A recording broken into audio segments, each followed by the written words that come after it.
You owe me $50, but I'll accept that in Bitcoin, Feathercoin, Litecoin, or Kanye West. LTAT.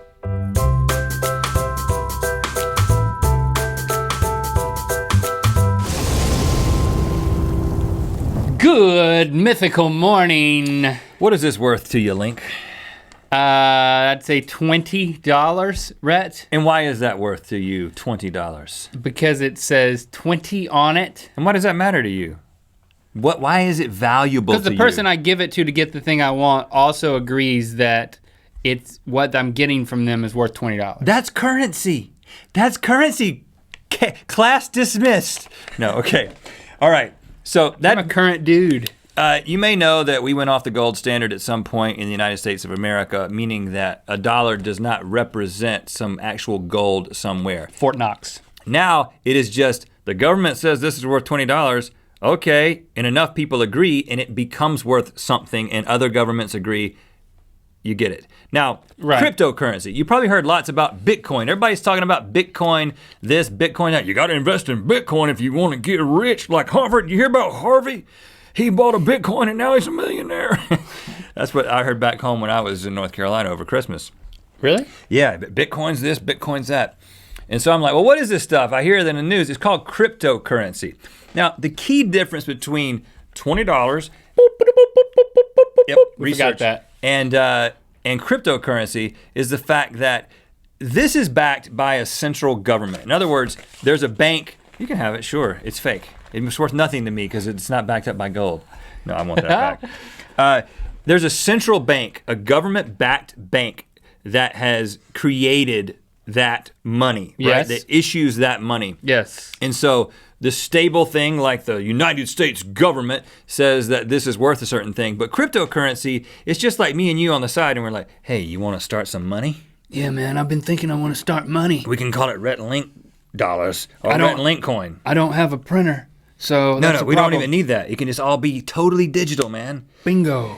We'll call it Rhett Link coin and it'll be totally digital. And me and you will decide how many of it's gonna be made and what it's worth. What about just Link coin? I don't want to do that. Let's make it Rhett Link coin. We're stronger together, buddy. Stick with me here. And then we go out and we say, hey, you guys want to invest in Rhett Link coin? You want some Rhett Link coin? And we call it Link coin for short. Hey, this guy over here, we convinced this guy over to here to sell his feed for his horses in Rhett Link coin. He's accepting Rhett Link coin. Feed people. And then all of a sudden, you've got this network of users who've all agreed that Rhett Link coin is worth something, and then it becomes worth something. Does that make sense? It's basically worth something because people have agreed, in a network, have agreed that it is worth something, but it's just digital. So seriously, what we're doing right now is we're giving you guys an opportunity to be involved in a ground floor of a great. No, that's not what's happening. Because believe it or not, we actually have a sponsor. I went behind your back and I generated an actual cryptocurrency sponsor for this episode about cryptocurrency. Okay. And I'm not making it up. It's not Rhett Link coin, it's Feathercoin. We are being sponsored by Feathercoin, which is another cryptocurrency, not Bitcoin. Feathercoin. Better. Is that why every time you say Feathercoin or I hear the word Feathercoin, I hear a cha-ching? Yes, when I say Feathercoin, there is a sound of money being put in our pockets that comes. So you're being serious? Feathercoin is our sponsor. You want me to tell you about Feathercoin? Yes, I'd love for you to tell me all about Feathercoin. Feathercoin is a global digital currency not backed by any bank or institution. This gives users complete control of their wealth. At its core is a community that welcomes people in and helps further understanding and acceptance of Feathercoin. Join them on their forum at feathercoin.com. Now listen, it's different than Bitcoin because it focuses heavily on getting users where most seem to just chase investors. The plus for Feathercoin is that we are cheaper and faster. Minimum fee for Feathercoin is 0.00215, and for Bitcoin it's 0.0853. There's a difference there. And Feathercoin transactions are 2.5 minutes compared to Bitcoin 10 minutes. It's also magic. Feathercoin. But yeah, well, I mean, so I need some sort of real world examples of this thing working. Okay, well, the one that's been in the news so much up until this point, of course, is Bitcoin. That's what I heard when I was back in North Carolina. And Harvey got rich off Bitcoin. On May 22nd, 2010, Laszlo Hanyecks know him. Agreed to give a guy in England 10,000 Bitcoins if the guy ordered him a pizza from Laszlo's local Papa John's and had it delivered. And Laszlo later makes me want to cry just thinking about the first Bitcoin purchase. Laszlo later uploaded the photo as proof, and this was the first real-world Bitcoin transaction. Now, those 10,000 Bitcoins today would be worth $8 million. That was an $8 million pizza. Now, it blows your mind. You're like, I don't understand. That's crazy. A pizza can't be worth $8 million. But you got to understand that this is back in 2010, before there was interest in Bitcoin, before the world had their eyes on Bitcoin. And the more people who are into a specific cryptocurrency, the more its value goes up. So now it's just crazy. But at the time, 10,000 Bitcoins, I don't know, it's like $10, whatever the current price was. That's not all. The police chief of Vico, Kentucky, population 300, small town, asked to receive his salary in Bitcoin, and the city complied. So there's a police chief in Kentucky who's getting his salary in Bitcoin. Now that's a progressive police chief. Or a risk. Yeah. It's a big risk.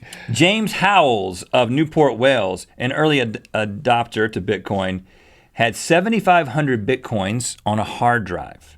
And then without thinking, he threw the hard drive into the trash. And now those hard drives are worth about $6 million. And it's in a landfill somewhere. Oh, I was like, get them out of the trash, and this guy is talking to the manager of the landfill, and he still goes back and forth on whether or not to search the landfill, because it's just like a hard drive somewhere in this huge landfill. But this dude has millions of dollars sitting there. And you're like, how can you have millions of dollars on a hard drive? Well, I ask you the question, don't you have millions of dollars in your bank account that you have at your bank? You know what I'm saying? Ooh. Like, do you really have $1 million stacked somewhere, or do you have an institution somewhere that when you log in is like a number in a digital place that people have just agreed is worth something, right? It's not really that different. It's just a government is also saying, yes, we are going to back this up. But more and more recently, governments are beginning to recognize that this is a valid form of currency. If someone accepts it, and someone is willing to buy goods and services with it, it's worth something, right? So the Kentucky town, they get Bitcoin, they buy Bitcoin. They actually take the salary they would give him in dollars, and they go somewhere and they buy Bitcoin and then credit the Bitcoin to him. So there are dollars going into purchasing Bitcoin.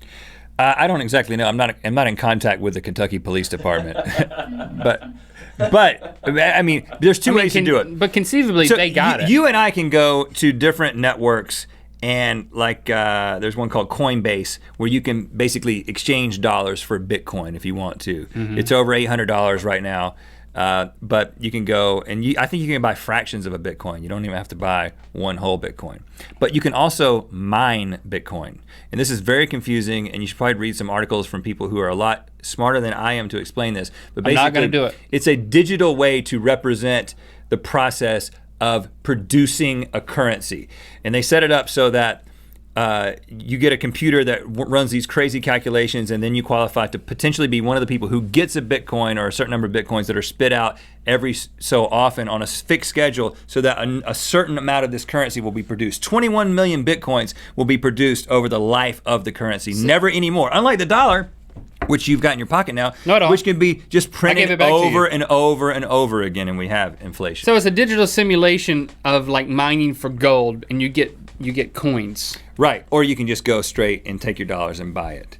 And you can make a bunch of money, because if people start speculating about this and all of a sudden all this interest goes in, the value of Bitcoin could go up 1,000%. That's not gonna happen with the dollar. And of course it can also go down. And there's a site where you can buy real stuff with your Feather coin. Oh yeah. Feather coin specifically. Yes. Okay, you know what time it is. Hey guys, my name is Jack, I'm from Ecuador, and it's time for the Wheel of Mythicality.